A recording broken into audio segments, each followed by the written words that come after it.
Hello, everyone. Welcome back to Mind Over Mana. Today, I have a dynamic vintage duo to talk about. Man, this is a little bittersweet. So, from antiquities, Power Leech and Haunting Wind. If you've been following the reserved list and the sort of frenzy going on in buying cards there, you may have noticed that Power Leech and Haunting Wind have skyrocketed in price. Why is that? Is it because they're just reserve list and they're under $25, not really so much anymore, or is there something more? I think there's something more. These are the only copies of these cards that I have. I was about to go buy more when I suddenly wasn't able to. They were gone. When I'm buying stuff like this, I really like to buy near mint copies. It just, I think that buying very good or really light play is all right, but if I'm buying it to hang on to long term, I mean, for just a couple dollars more, I could have bought near mint over light play, and just the multiplier on that over the years as these cards become more and more valuable, they're just going to get separated from each other financially a lot more. So I really try to pick up near mint. If I can hold out and wait and I'm not in a rush and like light play is only available, I will wait and I'll try to buy near mint. But the reason that I like these cards, I'm a big commander player. Big shock, everybody is, right? I thought that these two cards were really going to take off. That this was kind of a hidden gem, a really good dynamic duo. Think of the prevalence of treasure. So green and black are two pretty off-played colors in Commander. But for 2 mana, Power Leech coming out, you're going to gain a life anytime anyone uses a treasure token, basically. You gain a life whenever one of your opponent's artifacts becomes tapped or when the activation cost is paid. So to use a treasure, you tap it and you sacrifice it, right? So this basically, to me, reads at a minimum, gain a life anytime anyone uses a mana rock or a treasure. That's happening every turn, at least in my play groups. Someone's tapping a mana rock every single turn on their turn, if not once or twice, slightly more.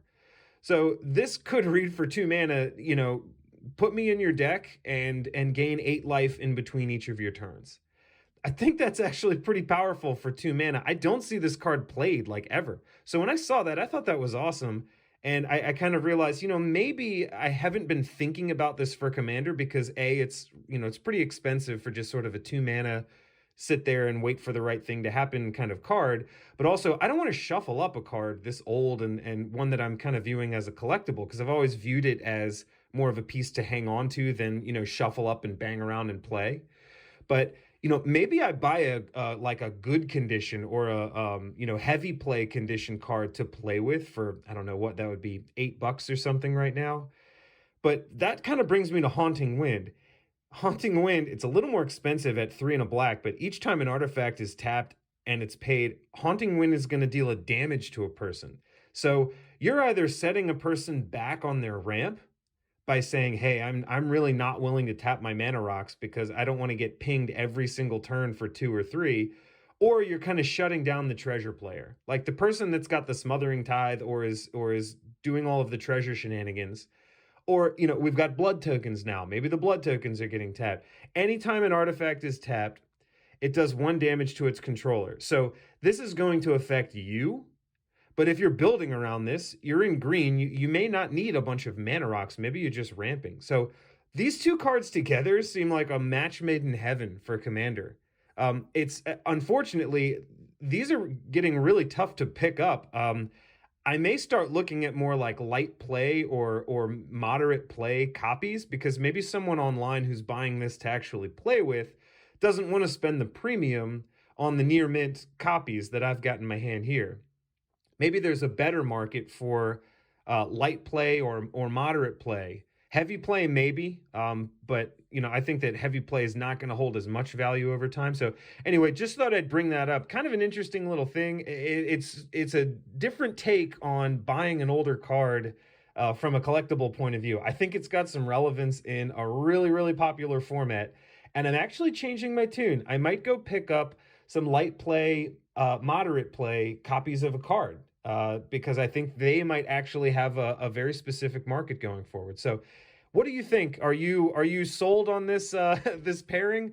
Does this seem ridiculous? Have you known about this forever? I just think it's interesting. I'm probably going to pick up some more of these when I can. Let me know your thoughts below. If you have a moment and you'd be so kind as to like, leave a comment, or even subscribe to the channel, it would be much appreciated. It would help support and allow us to keep the conversation going. So until then, see ya.